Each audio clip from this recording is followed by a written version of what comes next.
नमस्कार, वंदे मातरम। मैं हूं श्याम गिरी। आप देख रहे हैं हमारा चैनल मुद्दा भारत का यानी मुद्दा आपका। आज हम अपने वीडियो में चर्चा करेंगे कर्नाटक और महाराष्ट्र विवाद पर जो है अमित शाह, गृह मंत्री अमित शाह ने जो मध्यस्थता की है, इससे क्या ये बॉर्डर की जो समस्या है सुलझ जाएगी। इसी पर हम चर्चा करेंगे हमारे सहयोगी अनिल थत्ते जी से। थत्ते जी, आप क्या मानते हैं इस चीज़ को कि अमित शाह जो है इस पर मध्यस्थता की हैं, तो इससे क्या सीमा विवाद जो है कुछ सुलझ सकती है? आज जब हम बात कर रहे हैं तो फडणवीस और शिंदे दोनों विमान में बैठे हैं और दिल्ली की ओर जा रहे हैं, क्योंकि उनकी शाम को मीटिंग है अमित शाह इनके साथ। और अपेक्षा ऐसी है कि अमित शाह ने इनको मुंबई, जो कर्नाटक के मुख्यमंत्री, उनको भी वहाँ बुलाया है। तो शायद हो सकता है कि पहले इंडिविजुअली वो इन दोनों से मिलेंगे, बाद में उनको मिलेंगे और फिर तीनों को एक साथ बिठा के चर्चा करेंगे। अभी लोग या टाइटल अपने जो टीवी के आ रहे हैं उसमें वो दे रहे कि अमित शाह सीमा विवादात मध्यस्थी करना। कुछ लोग लिख रहे हैं कि विवाद सुलझाने की संभावना। इसमें दो चीज़ें हैं। एक तो ऐसा है कि 66 साल हो गए, 66 ईयर्स इस विवाद को, और 1956 से विवाद चालू हुआ है भैया। 1956, 1960 में महाराष्ट्र की स्थापना हुई, तब से ये विवाद को और ज़्यादा तूल मिला है। और हर साल साहित्य सम्मेलन होता है, उसमें एक ठहराव सीमावाद पे आता है। हर अधिवेशन में, साल में 3 अधिवेशन होते हैं, उसमें से एक विधानसभा विधिमंडल का जो अधिवेशन होता है उसमें एक बार ये ठहराव आता है। हर बार इसके ऊपर विधिमंडल अधिवेशन में चर्चा होती है और जो भी पार्टी सत्ता में है वो डिफेंसिव रहती है और जो भी अपोजिशन में रहती है वो ऑफेंसिव रहती है। जब बीजेपी और ये खिलाफ थे तो शिवसेना, कांग्रेस, राष्ट्रवादी समर्थन करते थे कि एक दिन में सुलझाया नहीं जा सकता। फिर जब बीजेपी के नेता, उस समय शिवसेना तो इनके साथ थी, बहुत ही जोर लगाते थे कि आप कुछ नहीं करें, तो बोलते थे कि इसमें कुछ करने लायक है ही नहीं। कौन बोलते थे? ये जो अभी विपक्ष में हैं कि भाई ये सुप्रीम कोर्ट में है। और ये सुप्रीम कोर्ट में भी कब से हैं? 2004 या 5 से हैं। मतलब वहाँ भी सुप्रीम कोर्ट में भी साल में एक बार तारीख आती है और अगले साल की तारीख मिलती है। और 2004 बोले तो वो 16 और ये 4, 20 साल हो गए ना सुप्रीम कोर्ट में ये मामला है। भाई सुप्रीम कोर्ट में भी ना किसी को ऐसा लगा कि भाई 20-20 साल से 2 राज्यों में, जिसकी वजह से गलतफहमी होती है, तेड़ होती है, द्वेष होता है, संघर्ष होता है, उसके बारे में कुछ करके एक बार इसका रिजल्ट तो दे दें हम लोग। न्याय मिलेगा ऐसा नहीं, मगर निर्णय तो मिलेगा। तो सुप्रीम कोर्ट ने भी कभी सीरियसली ये लिया नहीं और दोनों राज्यों का इंटरेस्ट इसमें ही रहा कि ये सुप्रीम कोर्ट में मैटर पड़ा रहे, क्योंकि किसी भी साइड की ओर से ये अगर निर्णय आता है फाइनली तो सर हंगामा मचने वाला है। अगर इन्होंने ये बेलगांव और ये सुप्रीम कोर्ट ने इधर दिया तो कर्नाटक में हंगामा, और नहीं दिया तो महाराष्ट्र में हंगामा, दंगा धोपा ये सब होने वाला है। तो उससे अच्छा सरकार पक्ष में जो रहते हैं वो भी सोचते हैं कि भाई चलने दो, इसमें कोई निर्णय आए ही नहीं जाए, तो चर्चा होती रहे। अभी ऐसा हुआ कि चर्चा को किसी को प्रॉब्लम नहीं है, आंदोलन को भी प्रॉब्लम नहीं है। सर हर साल वो 1 नवंबर को जाते हैं, काला दिन मनाते हैं, ये सब करते हैं, कोई बात नहीं। यहाँ पे भी सर उसके लिए देखो कैसा होता है कि आम आदमी जो हैं वो भावुक रहते हैं, वो इमोशनल रहता है, और ये प्रोफेशनल रहते हैं नेता लोग सब। वो ये सोचते हैं कि ये अगर जैसे एक ये है कि एक नौकर था तो उसको खटमल मारने के लिए रखा था, तो उसका मित्र आया, बोला वो देख खटमल। वो बोला सब खटमल मार दिए मैंने, तो मेरे को नौकरी पे रखेगा? मेरे को खटमल मारने के लिए रखा है तो खटमल रहने दो। सर वैसे नहीं रहेगा तो निकाल देंगे। हाँ, तो वैसे इस प्रकार के जो विवाद होते हैं वो जो भी ऑपोजिशन में रहेगा, जी, ज़रूरी नहीं कि कांग्रेस ही, जो भी अपोजिशन में रहेगा उसके लिए काम आते हैं। तो उनका भी इच्छा बोलने के लिए होता है कि भाई इस विवाद सुलझे, मगर उनको भी मालूम होता है कि ये विवाद ऐसा किसी भी कोर्ट से भी सुलझेगा नहीं, जो आदमियों से नहीं सुलझा। दो पार्टी, सर कभी तो कांग्रेस दोनों जगह थी सत्ता में, फिर भी नहीं सुलझा। दोनों जगह अभी बीजेपी है तो भी नहीं सुलझा। फिर भी नहीं सुलझा। अभी ऐसा है कि कर्नाटक में 6 महीने के बाद तो चुनाव है, तो उनको कुछ मुद्दे अपने कुप्रशासन के और लोगों का ध्यान न जाए और इमोशनल मुद्दों पर, जैसे हमारे यहाँ राष्ट्रवादी कांग्रेस है, वो कुछ मुद्दे इलेक्शन के समय ऐसे निकालती है, बोलो मत कौन से समय कौन से मुद्दे, क्योंकि वो अभी सेंसेशन हो गया है, मुद्दे निकालती है कि उसकी वजह से एक कास्ट ओरिएंटेड टर्न लग जाता है इलेक्शन को, और वोटिंग जो होता है वो किसी फिलॉसफी या परफॉर्मेंस के होने के बजाय कास्ट बेस्ड होता है या तो कम्युनिटी बेस्ड होता है जी। तो सब करते हैं, ये राष्ट्रवादी करते हैं ऐसे नहीं, ये बोलते हैं राष्ट्रवादी करते हैं, बाकी बोलते हैं कि ये करते हैं, सब करते हैं। मुद्दा ही नहीं रहेगा तो राजनेताओं का होगा क्या, तो इसलिए हाँ नहीं, मुद्दा निकालते हैं वो। निकालते रहते। तो अभी इसमें कैसा हो गया कि मुंबई को भी लोगों का क्या कहना है, नेताओं का, भाई ये संघर्ष मत करो, ये समस्या रहने दो, संघर्ष मत करो। आप वहाँ से कुछ बोलते हैं, फिर हमारे रिएक्शन होती है, हमारे सरकार को रास्ते पे उनको लाठी भी नहीं लगाने देते, नहीं लगा नहीं सकते। अभी सीमा विवाद पर अगर कोई डेमोन्स्ट्रेशन है और उन्होंने तोड़फोड़ की, गाड़ियाँ फोड़ी, ये की, वो महाराष्ट्र में भी फोड़ी या उसको कालिख लगा दी, सर महाराष्ट्र सरकार की पुलिस को इंस्ट्रक्शन रहती है कि कुछ मत करो, करने दो उनको, क्या करेंगे, गाड़ी जला देंगे, किसकी गाड़ी जलेगी, सरकारी गाड़ी है, एक बीमा रहता है, उसका इंश्योरेंस रहता है, भले जलने दो 10 गाड़ी, क्या फ़र्क पड़ता है, सरकार क्या। वो मैंने चीफ मिनिस्टरों के साथ काम किया हूँ। एक बार ऐसे ही ये तुम्हारे मुंबई में इसका मिल वर्कर्स का स्ट्राइक चल रहा था, दत्ता सामंत का, मैं दोनों जगह था, मैं दत्ता सामंत का भी राइट हैंड था और बाबा साहेब भोसले का भी मीडिया देखता था। तो मैंने देखा कि दत्ता सामंत के लोगों ने बहुत उधम मचाया एक दिन और बहुत गाड़ियाँ तोड़ी, ये किया, मिल पे पत्थरबाजी, ये वो सब, बहुत सारे लोग जख्मी भी हुए। तो मैंने बाबा साहब को बोला कि ये सब उधम मचा रहे हैं, मैं फ़ोन लगा के देता हूँ, आप डॉक्टर साहब से बात कीजिए, डॉक्टर दत्ता सामंत से, थोड़ा उनको बोलिए कि शांत होने दो। तो बाबा साहब भोसले बहुत प्रैक्टिकल थे और वो बिंदास बोलते थे। तो वो जैसे एक बार उन्होंने अपने अजीत दादा ने भी एक बार ऐसा बोला कि उनके पीछे, या बाबा साहब ने ही बोला था, शायद बाबा साहब ने ही बोला था, मुझे एग्जैक्टली याद नहीं, अजीत दादा या बाबा साहब को किसी ने बोला कि इस साल बारिश नहीं गिरी इसलिए खेतों का नुकसान हो रहा है। तो उन्होंने बोला क्या मैं जाके वहाँ पेशाब करूँगा, अजीत पवार ने बोला था। हाँ, तो बोले थे। तो वो बेबाक बातें करने में बाबा साहब बहुत ये थे और मेरे से तो बिंदास कुछ भी बोलते थे, दोस्त था मैं उनका। तो मुझे बोले देखो, उनके मन की भड़ास कहीं तो निकलनी चाहिए, बहुत दिन से वो शांति से कर रहे थे, वही मैं सोच रहा था कि अभी तक हिंसा पे उतारू कैसे नहीं हुए, कितने दिनों से। बोले अभी तक तो 100 दिन हो गए और कोई इसका एंड नहीं है। तो लोगों का फ्रस्ट्रेट होना स्वाभाविक है। आगे चल के बोले कि जिनके सर फूटे वो कौन है, मिल वर्कर्स है, जिन्होंने फोड़े वो कौन है, वो मिल वर्कर्स है, आपस में ही लड़ रहे हैं, लड़ने दो।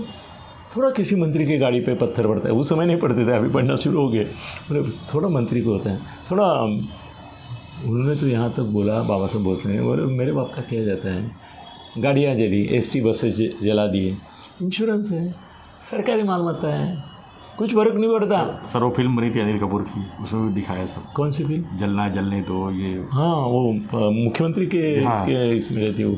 तो नहीं, इनका एटीट्यूड ऐसा ही रहता है, उनको ना वो पुलिस को बोल के रखते हैं कि भाई जला रहे हैं ना पब्लिक प्रॉपर्टी, जलने दो, उसके लिए किसी को हाथ मत लगाओ, क्योंकि वो इशू हो जाता है। देखो शिवसेना के 70 और हुतात्मा 105 जो अपने हुए, वो सरकार की गलती थी कि उन्होंने गोलियां चलाई, वो मोरारजी देसाई की गलती थी या तो हमारे सरकारों की गलती थी कि उन्होंने सत्याग्रहियों पे ऊपर, आंदोलनकारियों पे ऊपर गोलियां चलाई। सर कोई ज़रूरत नहीं थी, वो जो कर रहे थे आंदोलन करके चले जाते को करके चले जाते थे, या तो वो आंदोलन करने के बाद समझो कुछ जला फिर इंश्योरेंस क्लेम करते थे।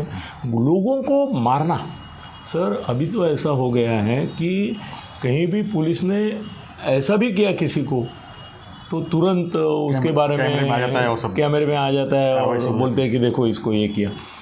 तो सरकार अभी डिसीजन उसका है।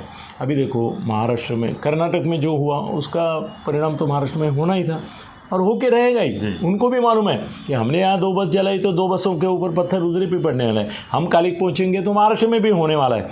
और कर्नाटक सरकार ने भी वो वेदिका का जो आंदोलन दिखाया टीवी पे, उसमें आपने देखा होगा पुलिस भी कुछ नहीं कर पा रही थी और कर नहीं रही थी, कर नहीं रही थी। अरे वो बच्चों को जैसे वाले नको रे ऐसे, जैसे मैंने कल कुत्तों का बोला कि अरे याच्यावर भुंकू नको, अरे याला चावू नको, मगर चेन तो लूज रखते हैं। उस प्रकार से पुलिस तो कुछ कर नहीं रही थी। हमारे यहाँ भी सर वैसा ही होगा।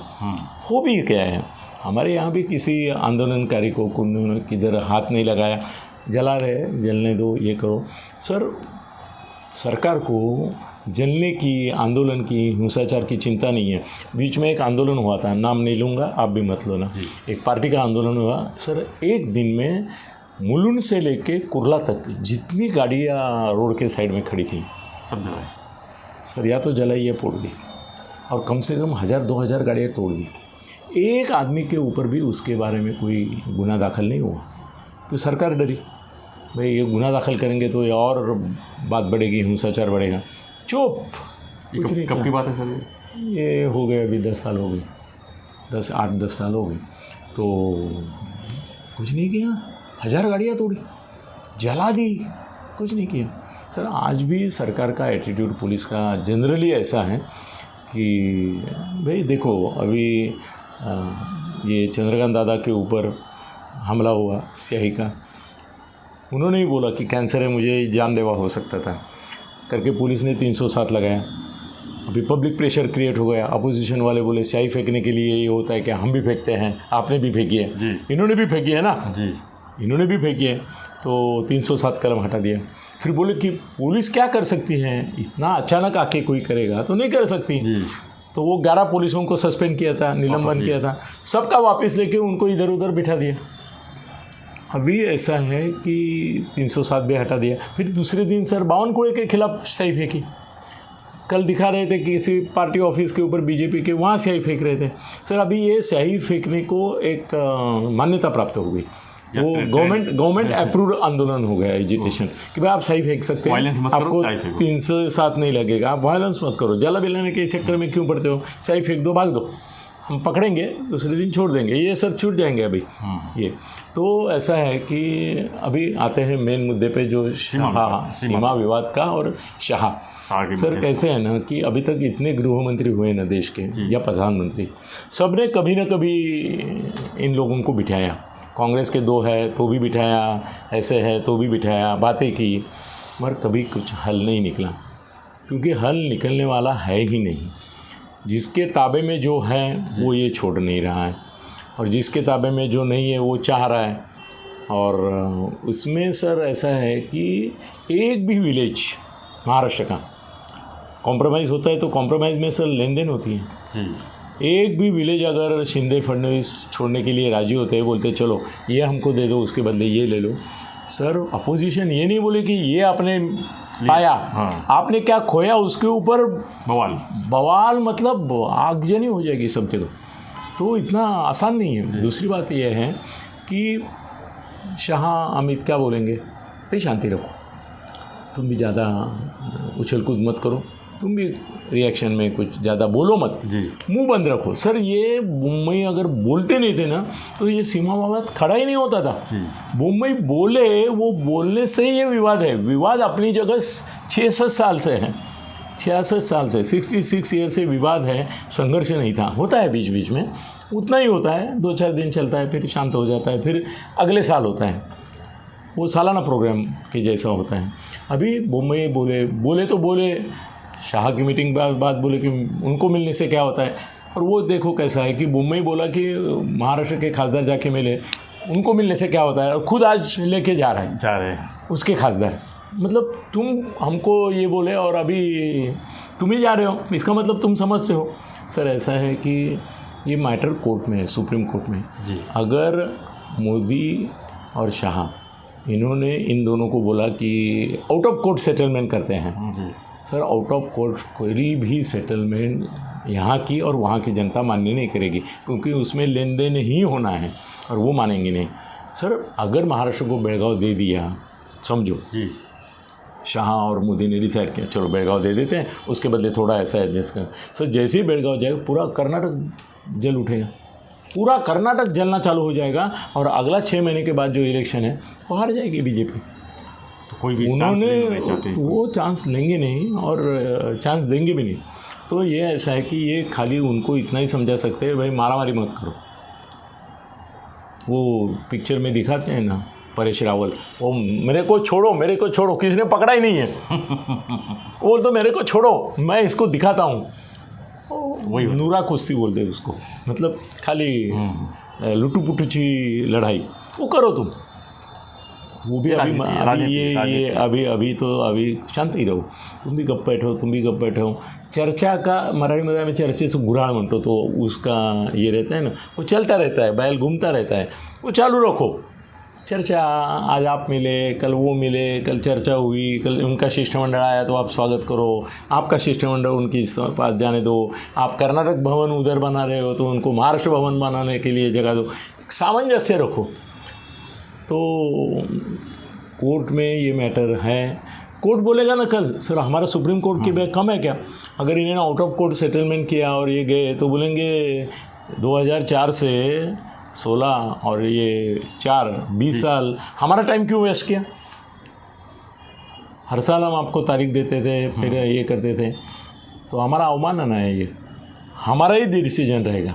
सुप्रीम कोर्ट को बाजू में रख के नहीं आप कर सकते, तो भी गए भैंस पानी में।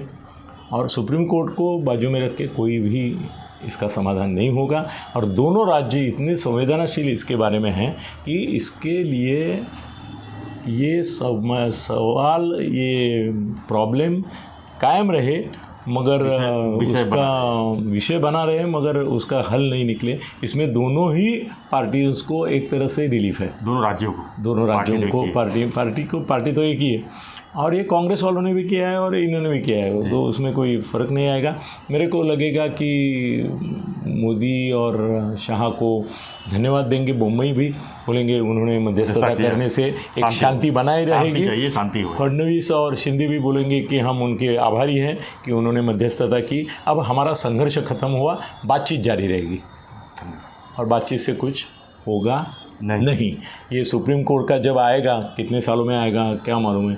हमारे कोकण में तो लोग बोलते थे कि भाई आजोबा के ज़माने में जो होता है उसका नातू आता है तो भी उसका हल नहीं निकलता है कोर्ट में। 20 साल 25 साल 40 साल तो कोर्ट में अभी आया था कि 1917 के केसेस पेंडिंग है, 1920 1960 करोड़ों केस है। तो उसमें ये है, तो दोनों का हित इसमें ही है कि कोई निर्णय न हो मगर चर्चा जारी रहे। शांतता कोर्ट चालू है, एक मराठी में नाटक था, शांतता कोर्ट चालू है, वही कोर्ट चालू रहेगा।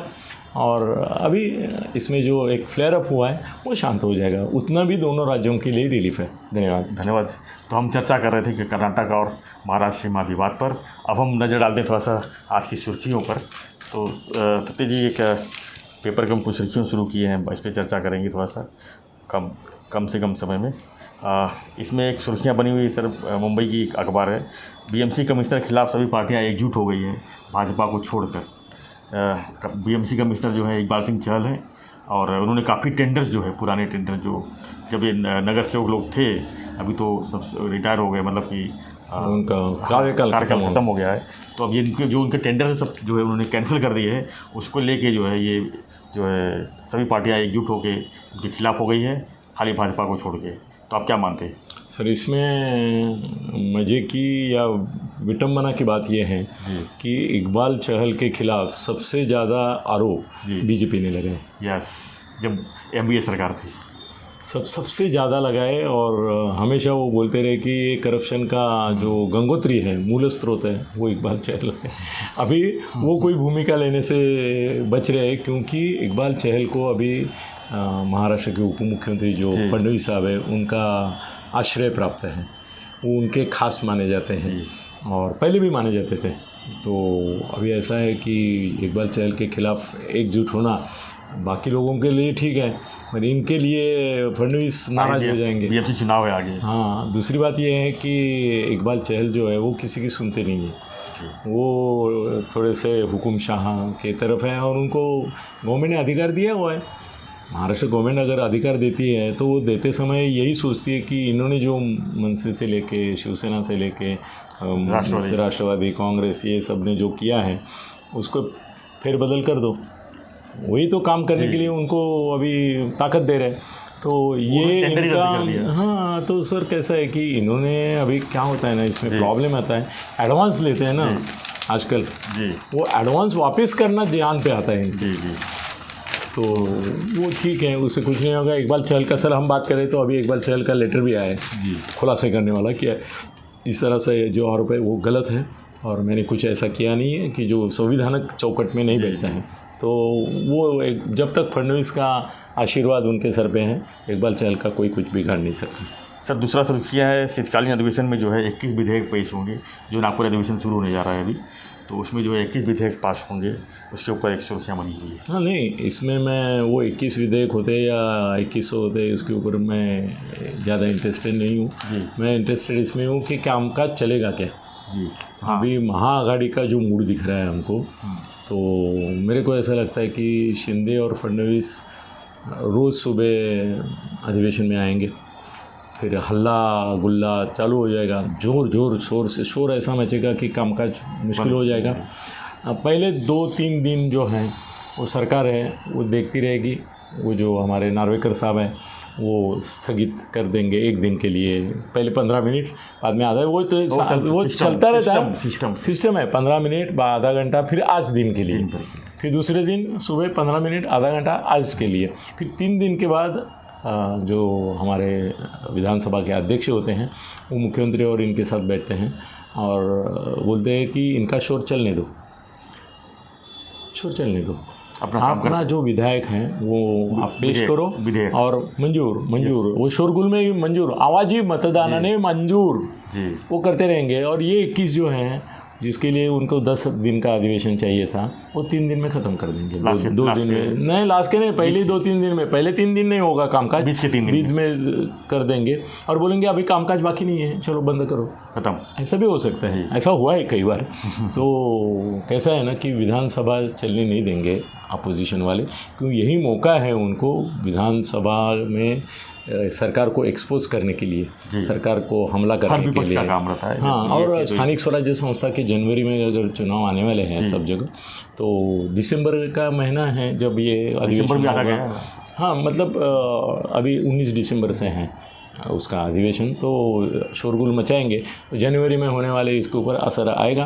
तो ज़्यादा अपेक्षा नहीं रखते, सरकार कुछ भी करके ये सब विधेयक जो आवाज़ी बहुमत से निकाल लेगी और हर साल की तरफ निकलने के बाद बोलेंगे इतना बड़ा अधिवेशन नागपुर में हुआ, विदर्भ को क्या फ़ायदा हुआ, लोगों को क्या फ़ायदा हुआ। ऐसे ही निराशाजनक बातें पेपर वाले लिखेंगे, उनका भी आदत है वो ही आज से लिखना। देखो, यही टीवी वाले चालू किए, प्रचंड गदारोळाची शक्यता, अधिवेशन धड़ चालणार किंवा नहीं, यही आग लगाते हैं और आग लगने के बाद फिर आग का पूरा लाइव शूटिंग दिखाते हैं।